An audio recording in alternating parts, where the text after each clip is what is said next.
विष्णवे नमः। हरे कृष्ण। आप सभी का दिन शुभ हो। अब तक के सारे अध्याय सुनने के लिए वीडियो को लाइक और कमेंट्स करने के लिए आप सभी का बहुत बहुत धन्यवाद। आज दिनांक है 25 अप्रैल, दिन है शुक्रवार। आज सुनिए वैशाख मास महात्म्य का 13वां अध्याय। आज शुक्रवार का दिन है, इसलिए आज का अध्याय शुरू करने से पहले आपको सुनाते हैं संतोषी माता की कथा। इसके बाद आप सुनेंगे आज का अध्याय। एक गांव में एक बुढ़िया रहती थी, जिनके 7 बेटे थे। 6 बेटे कमाने वाले थे, लेकिन एक बेटा निकम्मा था। 6 बेटे कमाने वाले थे और एक बेटा निकम्मा था। बुढ़िया माँ 6 पुत्रों का जूठा 7वें पुत्र को दिया करती। 7वां पुत्र एक दिन अपनी पत्नी से बोला, देखो मेरी माता का मुझ पर कितना प्रेम है। वह बोली, क्यों नहीं, सबका जूठा बचा हुआ तुमको जो खिलाती है। तब वह बोला, जब तक आंखों से ना देखूं मान नहीं सकता। पत्नी ने हंसकर कहा, देख लोगे तब तो मानोगे ना। फिर कुछ दिनों के बाद एक बड़ा त्योहार आया। घर में 7 तरह के भोजन और चूरमा के लड्डू बने। वह पत्नी की बात को जांचने के लिए सिर दर्द का बहाना बनाकर पतला कपड़ा ओढ़कर रसोई में जाकर सो गया और कपड़े में से सब देखता रहा। 6 भाई भोजन करने आए। उसने देखा माँ ने उनके लिए सुंदर सुंदर आसन बिछाए, 7 तरह की रसोई परोसी और आग्रह कर करके उन्हें भोजन कराती रही। वह चुपचाप देखता रहा। 6 भाई भोजन करके उठ गए। तब माँ ने उनकी पास थालियों में से लड्डुओं के टुकड़ों को उठाया और एक लड्डू बनाया। जूठन साफ करके माँ ने उससे पुकारा, उठ बेटा उठ, तेरे भाइयों ने भोजन कर लिया, तू भी उठकर भोजन कर ले। तब उसने कहा, माँ मुझे भोजन नहीं करना, मैं परदेश जा रहा हूँ। माता ने कहा, कल जाना हो तो आज ही चला जा। वह बोला, हाँ हाँ आज ही जा रहा हूँ। ऐसा कहकर वह घर से निकल गया। चलते समय उसे पत्नी की याद आई। वह गौशाला में कंडे थाप रही थी। तब वह वहां जाकर बोला, सुनो मेरे पास तो कुछ नहीं है, ये अंगूठी है, ये ले लो और अपनी कोई निशानी मुझे भी दे दो। पत्नी बोली, मेरे पास क्या है, ये गोबर भरा हाथ है। ऐसा कहकर उसकी पत्नी ने पीठ पर गोबर के हाथ की थाप मार दी। तब वह चल पड़ा। चलते चलते दूर देश में पहुंच गया। वहां एक साहूकार की दुकान थी। वहां जाकर बोला, सेठ जी मुझे नौकरी पर रख लो। साहूकार को नौकर की सख्त जरूरत थी। साहूकार ने कहा, काम देखकर तनख्वाह मिलेगी। उसने कहा, सेठ जी जैसा आप ठीक समझे। अब उसे साहूकार के यहाँ नौकरी मिल गई। वह वहां दिन रात मेहनत से काम करने लगा। कुछ दिन में दुकान का लेन देन, हिसाब किताब, ग्राहकों को माल बेचना, सारा काम करने लगा। साहूकार के 7-8 नौकर थे, वे सब चक्कर खाने लगे, लेकिन उसने अपनी लगन, परिश्रम और ईमानदारी से सभी को पीछे छोड़ दिया और उसे फिर अपने किए का फल भी मिला। सेठ ने भी उसका काम देखा और 3 महीनों में ही उसे मुनाफे में साझेदार बना लिया। परिश्रम करते करते 12 वर्षों में ही वह नगर का नामी सेठ बन गया और सेठ अपना सारा कारोबार उस पर छोड़कर बाहर चला गया। इधर घर पर उसकी पत्नी पर क्या बीती वह भी सुनिए। सास ससुर उसे अब दुख देने लगे। गृहस्थी का सारा काम करवाकर उसे लकड़ी लेने जंगल में भेजा करते। इस बीच घर की रोटियों के आटे से जो भूसी निकलती उसकी रोटी बनाकर रख दी जाती और फूटे नारियल की नरेली में पानी दिया जाता। इस तरह उसके दिन बीतते रहे। एक दिन जब वह जंगल में लकड़ी लेने जा रही थी, तब उसे रास्ते में बहुत सी स्त्रियां संतोषी माता का व्रत करती दिखाई दी। वह वहां खड़ी होकर पूछने लगी, बहनों ये तुम किस देवी या देवता का व्रत कर रही हो और इसके करने से क्या फल मिलता है? इस व्रत के करने की क्या विधि है? यदि तुम अपने इस व्रत का विधान मुझे समझाकर कहोगी तो मैं तुम्हारा बड़ा एहसान मानूंगी। उनमें से एक स्त्री बोली, सुनो ये संतोषी माता का व्रत है। इसके करने से निर्धनता और दरिद्रता का नाश होता है। लक्ष्मी आती है, मन की चिंताएं दूर होती हैं, मन को प्रसन्नता और शांति मिलती है। निपुति को पुत्र मिलता है। पति बाहर गया हो तो वह शीघ्र लौट आता है। कुमारी कन्या को मनपसंद वर मिलता है। चलता मुकदमा खत्म हो जाता है। कलह क्लेश की स्थिति हो तो मुख शांति होती है। घर में धन जमा हो, धन जायदाद का लाभ होता है। और भी जो कुछ भी मन में हो, जो कुछ भी कामना हो, सब संतोषी माता की कृपा से पूरी हो जाती है, इसमें संदेह नहीं। तब वह पूछने लगी, ये व्रत कैसे किया जाता है, ये भी बताओ तो बड़ी कृपा होगी। वह स्त्री कहने लगी, बहन बिना परेशानी, श्रद्धा और प्रेम से जितना भी बन सके प्रसाद लेना। 5.25 पैसे से 5.25 आने या फिर इससे भी ज्यादा शक्ति और भक्ति के अनुसार गुड़ और चना लेना। हर शुक्रवार को निराहार रहकर कथा कहना सुनना। इसके बीच में क्रम टूटना नहीं चाहिए। लगातार नियम का पालन करना। सुनने वाला कोई ना मिले तो घी का दीपक जलाकर उसके आगे जल से भरा हुआ पात्र रखकर कथा कहना, परंतु नियम नहीं टूटना चाहिए। जब तक कार्य सिद्ध न हो नियम पालन करना और कार्य सिद्ध हो जाने पर व्रत का उद्यापन करना। 3 मास में ही माता पूरा फल प्रदान करती हैं। यदि किसी के ग्रह खोटे हों तब भी माता 1 वर्ष में अवश्य उनको अनुकूल करती हैं। कार्य सिद्ध होने पर ही उद्यापन करना चाहिए। बीच में उद्यापन में 2.5 सेर आटे का खाजा और इसी अनुसार खीर और चने का साग बनाना। 8 बच्चों को भोजन कराना। जहाँ तक मिले देवर, जेठ, भाई बंधु या कुटुंब के लड़के लेना। ना मिले तो रिश्तेदारों और पड़ोसियों के लड़के बुलाना। उन्हें भोजन कराकर यथाशक्ति दक्षिणा देकर माता का नियम पूरा करना। ध्यान रखना, उस दिन घर में कोई खटाई न खाए। ये सुनकर वे वहां से चल पड़ी। रास्ते में लकड़ी के गट्ठर को उसने बेच दिया और उन पैसों में गुड़ चना लेकर माता के व्रत की तैयारी कर आगे चली। रास्ते में संतोषी माता के मंदिर में जाकर वह माता के चरणों में लेट गई और विनती करने लगी, माँ, मैं दीन हूँ, निपट मूर्ख हूँ, व्रत के कोई भी नियम नहीं जानती हूँ, मैं बहुत दुखी हूँ। हे माता, मेरा दुख दूर करो, मैं तुम्हारी शरण में हूँ। संतोषी माता को उस पर दया आ गई। एक शुक्रवार बीता कि दूसरे शुक्रवार को ही उसके पति का पत्र आया और तीसरे शुक्रवार को उसका भेजा हुआ पैसा भी आ पहुंचा। अब तो ये देखकर जिठानी मुंह सिकोड़ने लगी, इतने दिनों बाद पैसा आया, इसमें क्या बढ़ाई है। लड़के ताने देने लगे। काकी के पास तो पत्र आने लगे, रुपया आने लगा। अब तो काकी की खूब खातिर बढ़ेगी और अब तो काकी बुलाने से भी नहीं बोलेगी। बेचारी सरलता से कहती कि भैया पत्र आए, रुपया आए तो हम सब के लिए ही तो अच्छा है। ऐसा कहकर आंखों में आंसू भरकर संतोषी माता के मंदिर में जाकर वह मातेश्वरी के चरणों में गिरकर रोने लगी। कहने लगी, माँ, मैंने तुमसे पैसा तो नहीं मांगा, मुझे पैसे से क्या काम, मुझे तो अपने सुहाग से काम है। माँ, मैं तो अपने स्वामी के दर्शन और सेवा मांगती हूँ। तब माता ने प्रसन्न होकर कहा कि जा बेटी, तेरा स्वामी भी जल्दी आएगा। ये सुनकर खुशी से बावली होकर वह घर आकर काम करने लगी। अब संतोषी माता विचार करने लगी कि इस भोली भाली पुत्री से मैंने कह तो दिया कि तेरा पति शीघ्र आएगा, पर आएगा कहाँ से? वो तो इसे स्वप्न में भी याद नहीं करता। उसे इसकी याद दिलाने तो अब मुझे ही जाना पड़ेगा। संतोषी माता ने उस बुढ़िया के बेटे को स्वप्न में समझाया, पुत्र, तेरी पत्नी कष्ट उठा रही है। तब वह बोला, माँ, ये तो मुझे भी पता है, लेकिन क्या करूँ, वहाँ कैसे जाऊँ? परदेश की बात है, लेन देन का सारा हिसाब किताब है और कोई जाने का रास्ता भी नजर नहीं आता। आप ही कोई राह दिखाइए कि मैं वहां कैसे जाऊं। तब संतोषी माता कहने लगी, सवेरे नहा धोकर संतोषी माता का नाम ले, घी का दीपक जलाकर दंडवत कर और दुकान पर जाकर बैठना। देखते देखते तेरा लेन देन सब चुक जाएगा और जमा माल बिक जाएगा। सांझ होते होते धन का ढेर लग जाएगा। अब तो वह अगले दिन सुबह बहुत जल्दी उठा। उसने अपने मित्रों परिचितों से स्वप्न में माता द्वारा कही गई बात कह सुनाई। वे सब उसकी बात सुनकर उसकी खिल्ली उड़ाने लगे। कहने लगे, कहीं कभी सपने की बात भी सच्ची होती है क्या? लेकिन उनमें एक बूढ़ा व्यक्ति बहुत समझदार था। वह बोला, देखो भाई, मेरी बात मानो। इस तरह सच या झूठ कहने के बदले देवता ने जैसा कहा है वैसा ही करना। तेरा क्या जाता है? अब बूढ़े व्यक्ति की बात मानकर नहा धोकर उसने संतोषी माता को प्रणाम किया, फिर घी का दीपक जलाकर दुकान पर जा बैठा और जैसा संतोषी माता ने कहा वैसा ही हुआ। शाम तक धन का ढेर लग गया। वह हैरान हो गया। मन में संतोषी माता का नाम लेकर प्रसन्न होकर घर जाने के लिए गहने, कपड़े और सामान खरीदने लगा। सब काम से निपट कर वह अपने घर को रवाना हुआ।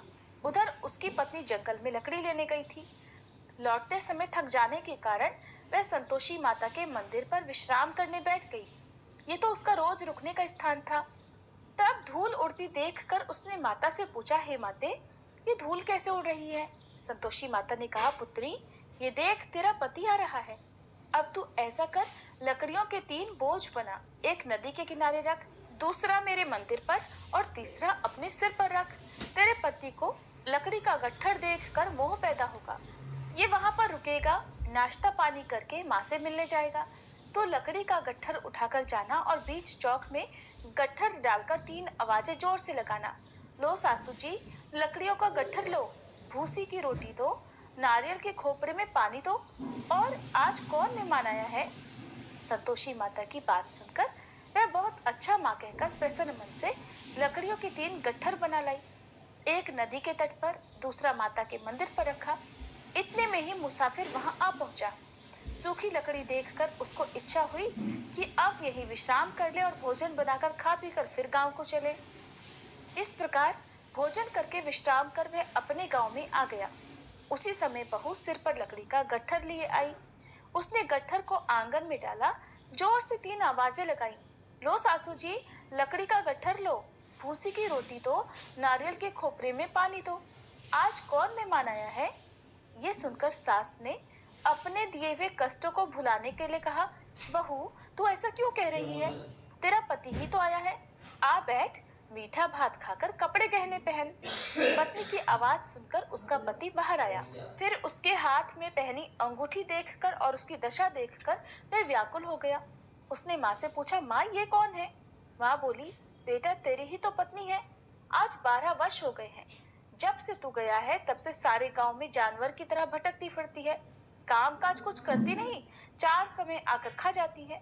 अब मुझे देखकर भूसी की रोटी और नारियल के खोपरे में पानी मांगती है। तब वह बोला, माँ मैंने इसे भी देखा है और तुम्हें भी, मुझे दूसरे घर की चाबी दो, मैं उसमें रहूंगा। माँ ने कहा, ठीक है बेटा, जैसी तेरी मर्जी। ऐसा कहकर माँ ने चाबी का गुच्छा बेटे के सामने रख दिया। उसने दूसरे घर को खोलकर सारा सामान जमाया। एक ही दिन में वहां राजा के महल जैसा ठाट बाट हो गया। अब क्या था, वह सुख भोगने लगी। अगला शुक्रवार उसने अपने पति से कहा कि सुनो, मुझे संतोषी माता का उद्यापन करना है। पति बोला, बहुत अच्छा, खुशी से कर लो। अब वह उद्यापन की तैयारी करने लगी। जेठ के लड़कों को भोजन के लिए कहने गई। उन्होंने मंजूर किया, परंतु पीछे से जेठानी ने अपने बच्चों को सिखलाया, देखो रे, भोजन के समय सब लोग खटाई मांगना, जिससे उसका उद्यापन पूरा ना हो। अब लड़के भोजन करने आए। खीर पेट भरकर खाई, लेकिन माँ की बात याद आते ही कहने लगे, चाची हमें कुछ खटाई खाने को दो, खीर खाना हमें बिल्कुल अच्छा नहीं लगता। और लड़के उठ खड़े हुए, फिर बोले, पैसे लाओ। भोली भाली बहू कुछ भी नहीं जानती थी, उसने उन लड़कों को पैसे दे दिए। लड़कों ने बाजार जाकर उन पैसों से इमली खरीदी और खाई।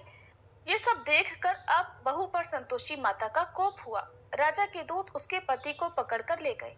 जिठानी कहने लगी, अब सब पता चल जाएगा जब जेल की रोटी खाएगा। बहू से ये वचन सहन नहीं हुए। वह संतोषी माता के मंदिर में गई और कहने लगी, माता ये आपने क्या किया, हंसाकर आप मुझे क्यों रुलाने लगी। संतोषी माता बोली, पुत्री तूने मेरा व्रत भंग किया है, इतनी जल्दी सारी बातें भुला दी। वह बोली, माँ मैं तो कुछ भी नहीं भूली, ना ही मैंने कोई अपराध किया है, मुझे तो लड़कों ने भूल में डाल दिया, मुझे क्षमा करो माँ। तब माँ बोली, ऐसी भूल भी कहीं होती है। वह बोली, अब कोई भूल नहीं होगी, अब बताओ मेरे पति कैसे वापस आएंगे। संतोषी माता बोली, पुत्री जा, तेरा पति तुझे रास्ते में ही आता मिलेगा। वह मंदिर से निकलकर बाहर आई तो रास्ते में उसे अपना पति आता हुआ मिला। उसने पूछा, कहाँ गए थे। तब वह बोला, इतना धन जो कमाया है उसका कर राजा ने मांगा था, वही भरने गया था। तब वह प्रसन्न होकर बोली, भला हुआ, अब घर चलो। फिर अगला शुक्रवार आया। तब वह बोली, मुझे माता का उद्यापन करना है। पति ने कहा, ठीक है करो। फिर वह जेठ के लड़कों से भोजन करने को कहने गई। जेठानी ने लड़कों को फिर सिखा दिया कि तुम पहले की तरह खटाई मांगना।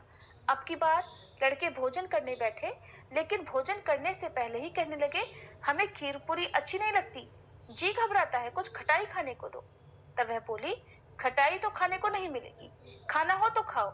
उनके उठकर चले जाने पर उसने ब्राह्मणों के लड़के बुलवाकर उन्हें भोजन करवाया। दक्षिणा की जगह उन्हें एक एक फल दिया। इससे संतोषी माता प्रसन्न हो गई और माता की कृपा से 9 माह बाद उनको चंद्रमा के समान एक सुंदर पुत्र प्राप्त हुआ। पुत्र को लेकर वह हर दिन संतोषी माता के मंदिर में जाने लगी। माँ ने सोचा, ये रोज आती है, आज क्यों ना मैं ही इसके घर चलूं, इसका आश्रय देखूं तो सही, ये कैसे रहती है, कहाँ रहती है। ये विचार कर माता ने भयानक रूप बनाया। गुड़ और चने से सना मुख, ऊपर से मुंड के समान होठ, उस पर मक्खियां भिनभिना रही थी। दहलीज पर पैर रखते ही उसकी सास चिल्लाई, देखो रे, कोई चुड़ैल डाकनी चली आ रही है, जल्दी भगाओ इसे, नहीं तो सबको खा जाएगी। बहू रोशनदान से देख रही थी। वह प्रसन्न हो उठी। आज मेरी माता मेरे घर आई है, ऐसा कहकर दूध पीते बच्चे को गोद से उतार दिया। ये सब देखकर सास क्रोध में बोली, अरे देखो तो जरा इसकी उतावली, कैसे उतावली हुई जा रही है, जो बच्चे को ही पटक दिया। इतने में ही माँ के प्रताप से जहाँ देखो वहां लड़के ही लड़के नजर आने लगे। वो बोली, माँ जी, मैं जिनका व्रत करती हूँ ये वही संतोषी माता है। ऐसा कहकर उसने झट से घर के सारे किवाड़ खोल दिए। सबने फिर तो माता के चरण पकड़ लिए और विनती करके कहने लगे, हे माता, हम मूर्ख हैं, अज्ञानी हैं, आपके व्रत की विधि हम नहीं जानते। आपका व्रत भंग कर हमने बड़ा अपराध किया है। हे माते, आप हमारे सभी अपराधों को क्षमा करो। इस तरह बार बार कहने पर संतोषी माता प्रसन्न हो गई। इसके बाद उसकी सास कहने लगी, हे संतोषी माता, आपने बहू को जैसा फल दिया वैसा सबको देना। जो यह कथा सुने या पढ़े उसके भी सभी मनोरथ पूर्ण करना। प्रेम से बोलिए संतोषी माता की जय। अब सुनिए आज का महात्म्य। इससे पहले की कथा में आपने जाना था कि किस प्रकार एक ब्राह्मण ने अपनी पत्नी को राजा के यहाँ पर 6 महीने तक रख छोड़ा था, क्योंकि वह मार्ग में ही गर्भवती हो गई थी। इस कारण वह आगे की यात्रा करने में असमर्थ थी। ब्राह्मण ने राजा से निवेदन किया कि महाराज, जब तक मैं लौटकर ना आऊं तब तक आप मेरी पत्नी की रक्षा करें। तब ब्राह्मण की बात सुनकर राजा ने 6 महीने के लिए चावल और धन देकर ब्राह्मणी के लिए अंतःपुर में एक घर दे दिया। उधर अपनी पत्नी को राजा के यहाँ रखकर वह ब्राह्मण प्रसन्नता पूर्वक गंगा स्नान के लिए चले गए। लेकिन इस बीच उन्हें 6 मास से ज्यादा का समय लग गया। ब्राह्मण की पत्नी बहुत स्वाभिमानी थी। राजा ने तो केवल 6 महीने तक का ही अनाज उन्हें दिया था। 6 महीने समाप्त होने के बाद जब अनाज समाप्त हो गया, तब स्वाभिमानी ब्राह्मणी ने राजा के यहाँ जाकर दोबारा से अनाज के लिए प्रार्थना ही नहीं की, जिस कारण अनाज के अभाव में वह भूख प्यास से तड़प तड़प कर मर गई। इधर राजा इस बात को भूल ही चुके थे कि उन्होंने एक ब्राह्मण की पत्नी को अंतःपुर में स्थान दे रखा है। इस कथा को आप विस्तार पूर्वक इससे पहले के अध्याय में सुन सकते हैं। जब ब्राह्मण राजा के पास आए और उन्होंने अपनी पत्नी को वापस मांगा, तब राजा ने जाकर देखा कि ब्राह्मणी तो मर गई है और वह मरकर सूख गई थी। तब वह भगवान श्रीनिवास की शरण में गए। भगवान श्रीनिवास से उन्होंने प्रार्थना की। तब भगवान श्रीनिवास के वचन सुनकर राजा अपने नगर में गए और सुंदर सुंदर डोलियों में अपनी रानियों को और एक डोली में मरी हुई ब्राह्मणी को भी बिठाकर वह ब्राह्मण को आगे करके वहां से भगवान का दर्शन करने के लिए चल दिए। अस्थिकूट सरोवर पर पहुंचकर राजा ने उन सभी स्त्रियों को स्नान करने की आज्ञा दी। उनकी रानियों ने अस्थि चर्म विशिष्ट ब्राह्मणी को भी सरोवर में डाल दिया। फिर तो वह जी उठी। उसके शरीर के सभी चिन्ह पहले की तरह प्रकट हो गए। इसके बाद वह मंगलमयी ब्राह्मणी रानियों के साथ स्नान कर सरोवर से बाहर आई और तीर्थ यात्रा से पुनः लौटे हुए अपने पति ब्राह्मण देवता से बड़ी प्रसन्नता से मिली। राजा ने भगवान की पूजा करके ब्राह्मण को धन दिया। 1000 स्वर्ण मुद्रा और तरह तरह के वस्त्र देकर स्वदेश जाने के लिए उन ब्राह्मण दंपत्ति को सादर विदा कर दिया। ब्राह्मण ने जब अपनी स्त्री का समाचार और भगवान वेंकटेश्वर का प्रभाव सुना, तब राजा को शुभाशीर्वाद देकर अपने देश को प्रस्थान किया। राजा तोंडमान भगवान श्रीनिवास की आज्ञा के अनुसार प्रतिदिन स्वर्णमय कमलों से उनकी पूजा किया करते थे। एक दिन उन्होंने देखा कि भगवान के ऊपर मिट्टी का बना हुआ तुलसी पुष्प चढ़ा हुआ है। इससे हैरान होकर राजा ने पूछा कि भगवान, ये मिट्टी के कमल और तुलसी पुष्प चढ़ाकर कौन आपकी पूजा किया करता है? उनके इस प्रकार पूछने पर देवाधिदेव भगवान ने स्मरण करके कहा कि राजन, मेरा एक भक्त कुम्हार है जो कूर्म ग्राम में निवास करता है। वो अपने घर में मेरी पूजा करता है और मैं उसे स्वीकार कर लेता हूँ। भगवान की ये बात सुनकर राजा उस कुम्हार को देखने के लिए गए और कूर्मपुर में जाकर उसके घर पहुंच गए। राजा को अपने घर पर आया देखकर कुम्हार उन्हें प्रणाम करके आगे खड़ा हो गया। उसका नाम भीम था। राजा ने उस कुम्हार से पूछा कि भीम, तुम अपने कुल में सबसे श्रेष्ठ हो, बताओ भगवान की पूजा किस प्रकार करते हो? उनके पूछने पर भीम ने कहा कि महाराज, मैं तो कोई पूजा नहीं जानता, भला आपसे किसने कह दिया कि कुम्हार पूजा करता है? तब तोंडमान बोले कि खुद भगवान श्रीनिवास ने तुम्हारी पूजन की बात कही है। राजा की बात सुनकर कुम्हार को पूर्व काल में दिए हुए भगवान के वरदान का स्मरण हो आया। तब वह कहने लगा कि महाराज, बहुत पहले भगवान वेंकटेश्वर ने मुझे ये वरदान दिया है कि जब तुम्हारी की हुई पूजा प्रकाशित हो जाएगी, तब राजा तोंडमान तुम्हारे द्वार पर आएंगे और उनके साथ तुम्हारा वार्तालाप होगा। तब तुम्हें मोक्ष प्राप्त हो जाएगा। ऐसा कहकर पत्नी सहित कुम्हार ने वहां आए हुए दिव्य विमान को और उस पर बैठे हुए भगवान जनार्दन को देखकर उन्हें प्रणाम करते हुए तुरंत ही प्राण त्याग दिया और राजाधिराज तोंडमान के देखते ही देखते विमान पर बैठकर दिव्य रूप धारण करके दिव्य रूप धारणी पत्नी के साथ ही वह भगवान विष्णु के परम धाम को चला गया। ये अद्भुत घटना देखकर राजा हर्ष में भरे हुए अपने नगर को आए और अपने श्रीनिवास नामक पुत्र का विधि पूर्वक राज्याभिषेक करके बोले कि वत्स, तुम धर्म पूर्वक सभी मनुष्यों का पालन करो और इस पृथ्वी की रक्षा करो। पुत्र को ऐसी आज्ञा देकर बुद्धिमान राजा ने बड़ी भारी तपस्या की। तपस्या करते समय भगवान ने उन्हें प्रत्यक्ष दर्शन दिया। वे श्री तथा भूदेवियों के साथ गरुड़ पर आरूढ़ होकर वहां आए थे। श्री भगवान बोले, राजन, मैं तुम्हारी तपस्या से बहुत संतुष्ट हूँ। बोलो, तुम्हारी किस इच्छा को पूर्ण करूं?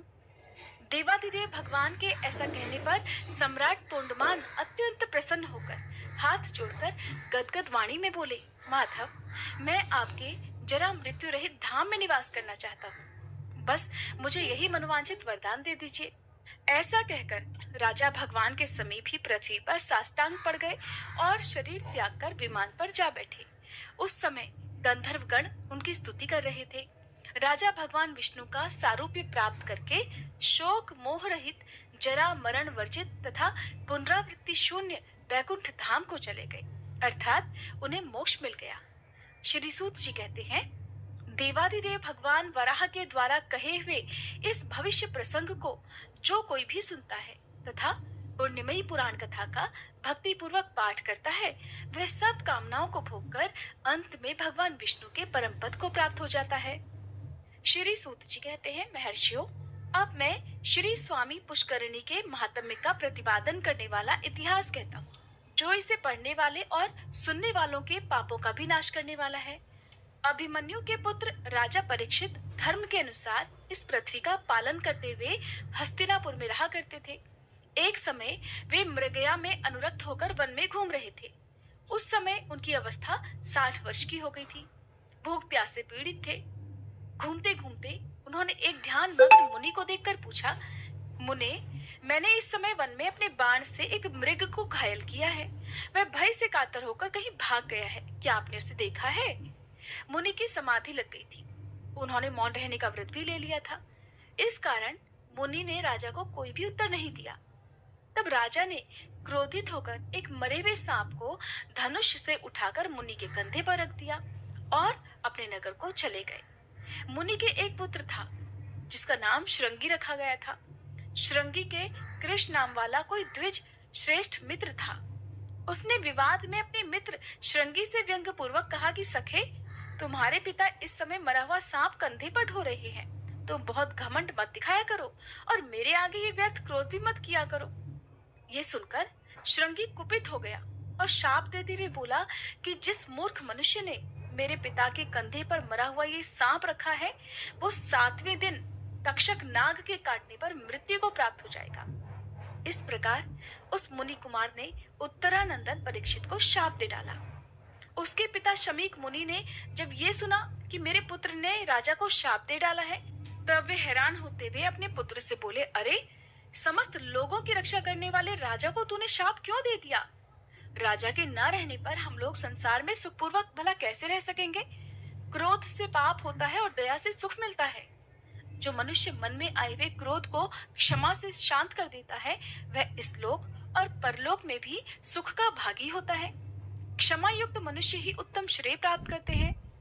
पुत्र को इस प्रकार समझाकर शमीक ने दौरमुख नाम वाले अपने शिष्य से कहा कि वत्स, तुम जाकर राजा परीक्षित से मेरे पुत्र के दिए हुए श्राप का वृतांत, जिसमें तक्षक नाग के डसने की बात है, बता दो। महामते, ये बताकर शीघ्र ही मेरे पास लौट आना। शमीक के ऐसा कहने पर दौरमुख ने उत्तरा कुमार राजा परीक्षित के पास जाकर कहा कि राजन, आपके द्वारा पिता के कंधे पर रखे हुए मरे हुए सांप को देखकर शमीक के पुत्र श्रृंगी ऋषि ने रोष में आकर आपको इस प्रकार का शाप दिया है कि आज से 7वें दिन अभिमन्यु पुत्र परीक्षित महानाग तक्षक के काटने पर उसके विषाग्नि से जलकर भस्म हो जाए। राजा से ऐसा कहकर दौर्मुख शीघ्र ही वापस लौट गया। उसके जाने पर राजा ने गंगा की बीच धारा में एक ही खंबे का एक बहुत ऊंचा और विस्तृत मंडप बनवाया और भगवान विष्णु के प्रति भक्ति भाव बढ़ाते हुए अनेक देवर्षि, ब्रह्मऋषि तथा राजर्षियों के साथ वे उस ऊंचे मंडप में रहने लगे। उसी अवसर पर मंत्र जानने वालों में श्रेष्ठ काश्यप नाम वाला ब्राह्मण तक्षक के महान विष से राजा की प्राण रक्षा करने के लिए 7वें दिन वहां जा रहा था। दरिद्र होने के कारण वह राजा से धन प्राप्त करने की भी इच्छा रखता था। इसी बीच में तक्षक नाग भी ब्राह्मण का रूप धारण करके आ गया। मार्ग में काश्यप को देखकर उसने पूछा कि हे ब्राह्मण महामुने, तुम कहाँ जा रहे हो, मुझे बताओ। काश्यप ने उत्तर दिया कि आज महाराज परीक्षित को तक्षक नाग अपनी विषाग्नि से जलाएगा। उसकी विषाग्नि को शांत करने के लिए मैं महाराज के पास जा रहा हूँ। तब तक्षक बोला, विप्रवर, मैं ही तक्षक हूँ। मैं जिसे काट लूं उसकी चिकित्सा 100 वर्षों में भी 10,000 महामंत्रों से भी नहीं हो सकती। अगर तुम में मेरे द्वारा काटे हुए को भी अपनी चिकित्सा के द्वारा पुनर्जीवित कर देने की शक्ति है तो बहुत ऊंचे इस वृक्ष को मैं डसता हूँ, तुम जिला दो। ऐसा कहकर तक्षक ने उस वृक्ष को डस लिया। उसके डसते ही वह अत्यंत ऊंचा और हरा भरा वृक्ष तुरंत ही जलकर भस्म हो गया। उस वृक्ष पर पहले से ही कोई मनुष्य चढ़ा हुआ था, वो भी तक्षक के विष की ज्वालाओं से जल गया। तब मंत्रज्ञों में श्रेष्ठ काश्यप ने अपनी मंत्र शक्ति से उस जले हुए वृक्ष को भी जला दिया, अर्थात पुनर्जीवित कर दिया। फिर से वह वृक्ष हरा भरा हो गया। उसके साथ ही वह मनुष्य भी जी उठा। ये देखकर तक्षक ने मंत्र कुशल काश्यप से कहा कि ब्राह्मण, राजा तुम्हें जितना धन दे सकते हैं मैं उससे दोगुना धन दूंगा, इसे लेकर यहीं से वापस लौट जाओ। ऐसा कहकर तक्षक ने उसे बहुमूल्य रत्न देकर वहीं से वापस लौटा दिया। इसके बाद तक्षक ने सभी सांपों को बुलाकर कहा कि तुम सब लोग मुनियों के वेश धारण करके राजा के पास जाओ और उन्हें भेंट स्वरूप फल अर्पित करो। तब बहुत अच्छा कहकर सभी सर्प राजा को फल देने लगे। उस समय तक्षक भी किसी बेर के फल में एक कीड़े का रूप धारण करके राजा को डसने के लिए बैठ गया। ब्राह्मण रूपी सर्पों के दिए हुए सभी फल राजा परीक्षित ने बूढ़े मंत्रियों को देकर कौतूहलवश एक मोटे से फल को अपने हाथ में ले लिया। इसी समय सूर्य भी अस्ताचल पर पहुंच गए, अर्थात अस्त होने लगे। उस फल में सभी लोगों ने तथा राजा ने भी एक लाल रंग का कीड़ा देखा। वही तक्षक था। उसने शीघ्र ही फल से निकलकर राजा के शरीर को लपेट लिया। ये देखकर आसपास बैठे हुए सभी लोग भय से भाग गए। हे ब्राह्मणों, तक्षक की अत्यंत प्रबल विषाग्नि से राजा परीक्षित मंडप सहित तत्काल ही जलकर भस्म हो गए। पुरोहित और मंत्रियों ने उनका और्ध्वदैहिक संस्कार करके प्रजा की रक्षा के लिए उनके पुत्र जन्मेजय को राजा के पद पर अभिषिक्त कर दिया। तक्षक से राजा की रक्षा करने के लिए जो काश्यप नामक ब्राह्मण आया था, उसकी सभी लोग निंदा करने लगे। अंत में वह शाकल्य मुनि की शरण में गया और उन्हें प्रणाम करके बोला कि भगवान, आप सभी धर्मों के ज्ञाता और भगवान विष्णु के प्रिय भक्त हैं। ये मुनि, ब्राह्मण, सुहृद तथा अन्य लोग जो भी मेरी निंदा करते हैं, इसका क्या कारण है ये मैं नहीं जानता। अगर आप जानते हो तो बताइए। तब महामुनि शाकल्य ने क्षण भर ध्यान करके काश्यप से कहा कि तुम तक्षक से महाराज परीक्षित को बचाने के लिए जा रहे थे, किंतु बीच मार्ग में ही तक्षक ने तुम्हें मना कर दिया। जो मनुष्य विष, रोग आदि की चिकित्सा करने में समर्थ होकर भी काम, क्रोध, भय, लोभ, मार्ग से अथवा मोह से विष और रोग से पीड़ित मनुष्य की रक्षा नहीं करता, वह ब्रह्म हत्यारा, शराबी, चोर, गुरु पत्नीगामी और इन सब के संसर्ग दोष से दूषित हो जाता है। उसके उद्धार का फिर कोई उपाय नहीं है। महाराज परीक्षित पवित्र यश वाले, धर्मात्मा, विष्णु भक्त, महायोगी तथा चारों वर्णों की रक्षा करने वाले थे। उन्होंने व्यास पुत्र शुकदेव जी से भक्ति पूर्वक श्रीमद् भागवत की कथा भी सुनी थी। ऐसे पुण्यात्मा राजा की रक्षा ना करके जो तुम तक्षक के कहने से दोगुना धन लेकर मार्ग से ही लौट गए थे, उसी कारण से श्रेष्ठ ब्राह्मण और बंधु बांधव तुम्हारी निंदा कर रहे हैं। मरने वाले मनुष्य के प्राण जब तक कंठ में रहते हैं तब तक उसकी चिकित्सा अवश्य ही करनी चाहिए। और तुमने क्या किया? तुम तो चिकित्सा करने में समर्थ होकर भी उनकी दवा किए बिना ही आदि मार्ग से लौट आए। इसलिए तुम वास्तव में निंदा के पात्र हो। सुनकर काश्यप बोले कि उत्तम व्रत का पालन करने वाले हे शाकल्य जी, मेरे दोष की शांति के लिए कृपया कोई उपाय बताइए जिससे मेरे बंधु बांधव और सुहृद मुझे ग्रहण कर सके। आप तो भगवान के प्रिय भक्त हैं, मुझ पर अवश्य ही कृपा करें। तब मुनिवर शाकल्य ने क्षण भर ध्यान करके कृपा पूर्वक काश्यप से कहा, ब्राह्मण, इस पाप की शांति के लिए मैं तुम्हें एक उपाय बताता हूँ। सुवर्ण मुखरी नदी के तट पर भगवान लक्ष्मीपति की निवास भूमि है। उसका नाम वेंकटाचल है, जो सभी लोगों में पूजित है। उसका दूसरा नाम शेषाचल भी है। वह परम पवित्र तथा देवता और दानवों से भी वंदित है। ब्रह्म हत्या, सुरापान तथा सोने की चोरी आदि बड़े बड़े पापों का वह नाश करने वाला है। उसी पर्वत पर स्वामी पुष्करिणी है, जो सब पापों का नाश करने वाली है। वह मंगलदायिनी पुष्करिणी भगवान श्रीनिवास के स्थान से उत्तर दिशा में है। तुम वेंकटाचल पर जाकर कल्याणमयी स्वामी पुष्करिणी में संकल्प पूर्वक स्नान करो। फिर पश्चिम तट पर बसे हुए वराह स्वामी की सेवा करके भगवान के मुख्य मंदिर में जाओ। वहां भक्तों को अभय प्रदान करने वाले शंख चक्रधारी वनमाला विभूषित स्वर्णाचल निवासी भगवान श्रीनिवास का विधि पूर्वक दर्शन करके तुम सब पापों से मुक्त हो जाओगे। ये सुनकर मुनिवर काश्यप ने देव दानव वंदित स्वामी पुष्करिणी नदी में नियम पूर्वक स्नान किया। इससे वे शुद्ध और स्वस्थ हो गए और उनके पाप का प्रायश्चित भी हो गया। फिर सब बंधु बांधवों ने उनका विधि पूर्वक पूजन करके कहा कि आप निसंदेह हमारे पूज्य हैं।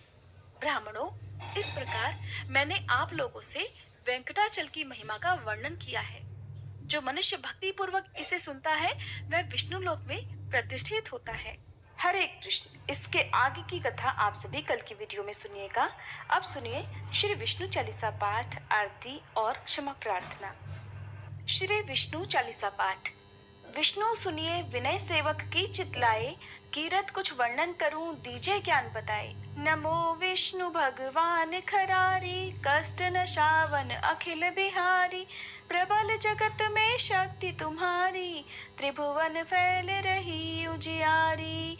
सुंदर रूप मनोहर सूरत, सरल स्वभाव मोहिनी मूरत। तन पर पीतांबर अति सोहत, वैजंती माला मन मोहत। शंख चक्र कर गदा विराजे, देखत दैत्य असुर दल भाजे। सत्य धर्म मद लोभ न गाजे, काम क्रोध मद लोभ न छाजे। संत भक्त सज्जन मन रंजन, धनुज असुर दुष्टन दल गंजन। सुख उपजाए कष्ट सब भंजन, दोष मिटाए करत जन सज्जन। पाप काट भव सिंधु उतारण, कष्ट नाश कर भक्त उबारण। करत अनेक रूप प्रभु धारण, केवल आप भक्ति के कारण। धरणी धेनु बन तुम ही पुकारा, तब तुम रूप राम का धारा। भार उतार असुर दल मारा, रावण आदिक को संहारा। आप वराह रूप बनाया, हिरण्याक्ष को मार गिराया। धर्मत्स्य तन सिंधु बनाया, 14 रत्नन को निकलाया। अमिलख असुरन द्वंद मचाया, रूप मोहिनी आप दिखाया। देवन को अमृत पान कराया, असुरन को छवि से बहलाया। कूर्म रूप धर सिंधु मझाया, मंदराचल गिरि तुरत उठाया। शंकर का तुम फंद छुड़ाया, भस्मासुर को रूप दिखाया। वेदन को जब असुर डुबाया, कर प्रबंध उन्हें ढूंढवाया। मोहिनी बनकर खल ही नचाया, उस ही कर से भस्म कराया।